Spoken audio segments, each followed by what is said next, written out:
The Washington Post is fake news, just like the New York Times is fake news.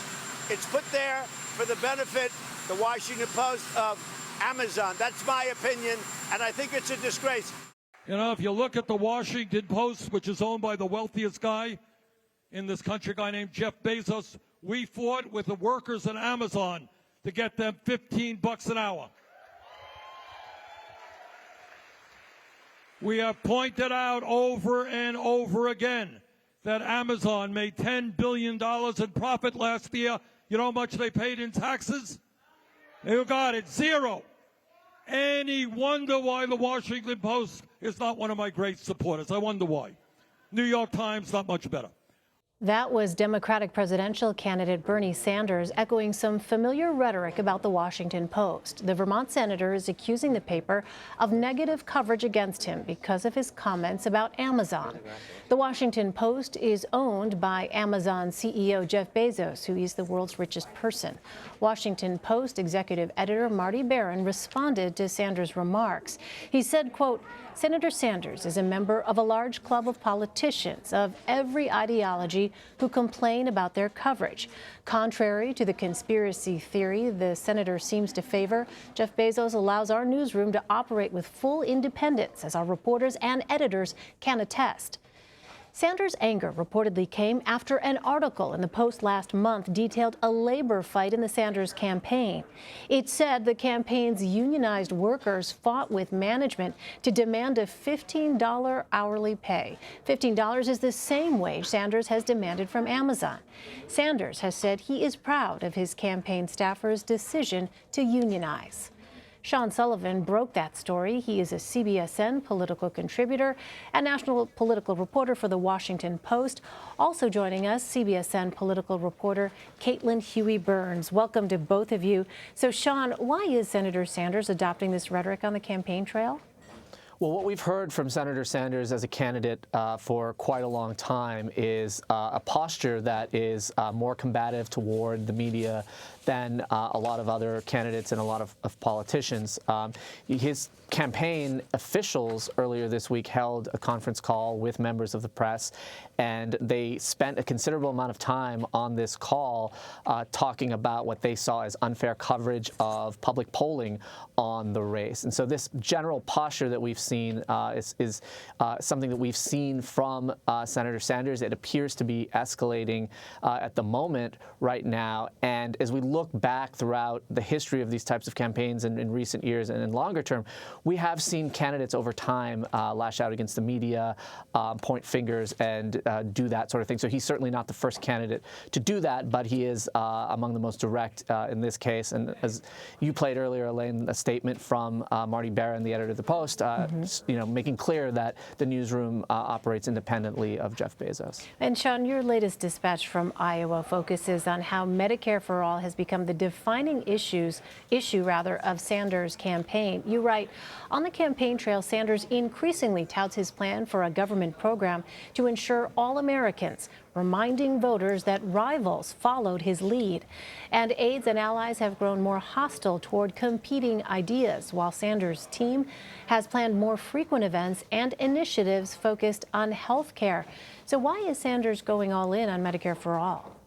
Well, this is an issue that he and his campaign advisors believe they can really own in a way that other candidates can't. He is somebody who has been pushing for Medicare for All for a very long time. Now, we see other candidates in the race who have adopted some version of Medicare for All. In some cases, they've adopted Senator Sanders' version. But right now, the way the Sanders campaign is looking at this race is that, you know, they need to find a way to break out in what is a really crowded, chaotic field right now. This is a very different kind of race than Senator Sanders was in 2016 against Hillary Clinton, when it was largely a one-on-one battle. So they are surveying this landscape, and they're saying, look, this is an issue that Senator Sanders feels comfortable talking about. He feels comfortable debating against Joe Biden, against Senator Harris, against others. And so they're trying to be, you know, the healthcare candidate in this race. And what that means is that they're trying to hold more events, healthcare-specific town halls, things like that, that enable Senator Sanders to talk about healthcare more. They're doing initiatives, things like the bus trip he recently took to Canada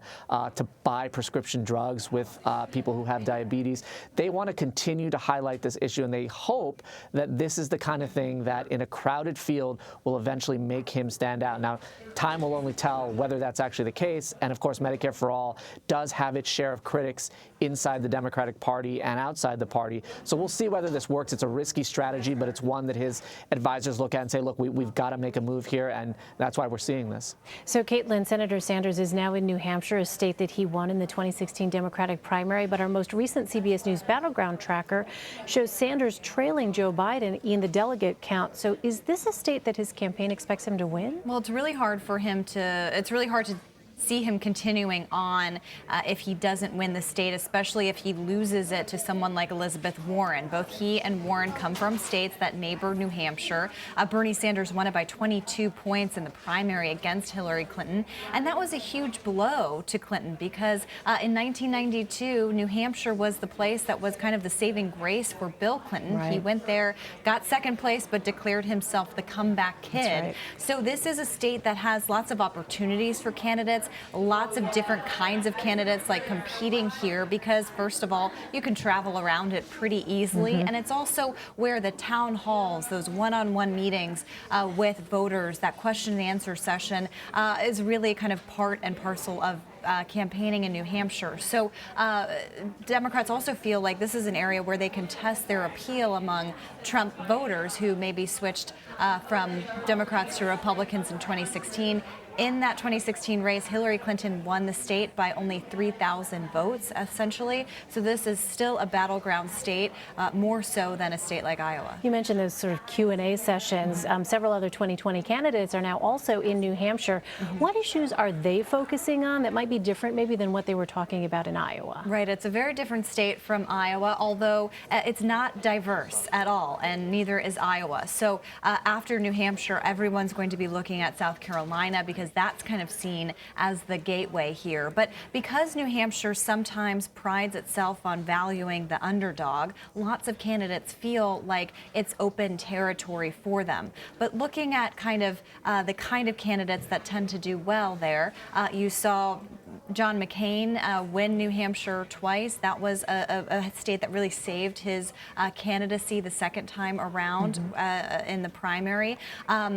Others, though, like Chris Christie, spent so much time basically essentially camped out in New Hampshire last cycle, and that didn't work out well for him. Donald Trump, of course, took it. So this is a state that Democrats see a lot of opportunity. Each candidate does, but there isn't necessarily a clear path for these. Elizabeth Warren and Bernie Sanders, though, have shown that they want to compete here.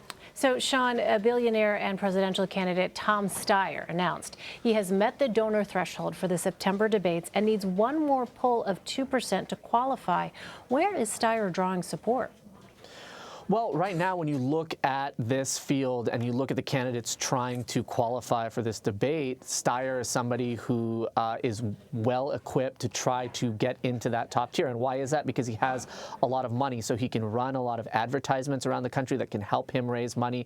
It can also help raise his name recognition in these polls because you have to hit not only a fundraising threshold, but you also have to hit a polling threshold. So right now, there's a real scramble. You know, you have your top tier candidates in the polls who are pretty safe, and some indeed have actually qualified for this debate. And then you have that next tier of candidates who are trying desperately to get into this debate, because the reality is if you are not on this debate stage, and you have been before, it's going to be really, really difficult to continue your campaign. Steyer is relatively new to this race, but he's also somebody who's been around politics before. So some Democratic activists know him, and environmental issues, that's really his calling card. That is something that he's focused on heavily in his activism, and so certainly there's going to be some support for him in the party that way. But no doubt, having the financial resources to build a national campaign, to advertise, and to raise money, because it costs money to raise money online, those are the factors that are helping him right now, and these are resources that some of these other candidates do not have at their disposal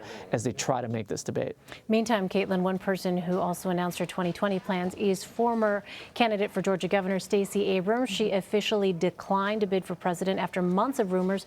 But what is the impact that Stacey Abrams could still have on this Democratic primary? Sure. I think she's going to have an outsized impact on this race. I think you're going to see a lot of these candidates who are in the race try to court her support. She's obviously talked about as a potential running mate for a lot of different candidates. And she says that she's going to focus her 2020 cycle on the issue of voting rights. That's a huge issue in the Democratic primary. And she is going to be, every time that I've seen her talk about this in front of groups, there's a really positive response. Also, you know, she gave the response to the State of the Union. Yes. She was picked for a specific reason because Democrats believe that she kind of embodies where the Democratic Party is right now. We know that African-American women voters are really fueling the Democratic base at this point, and Democrats know that they have to have support with this community, and Stacey Abrams can certainly help with that. So even though she's not running, she could actually play more of a significant role on this race. Yeah, I after imagine all. it's going to be a fierce fight to get her endorsement. All right. Sean Sullivan and Caitlin Huey Burns, thank you both very much.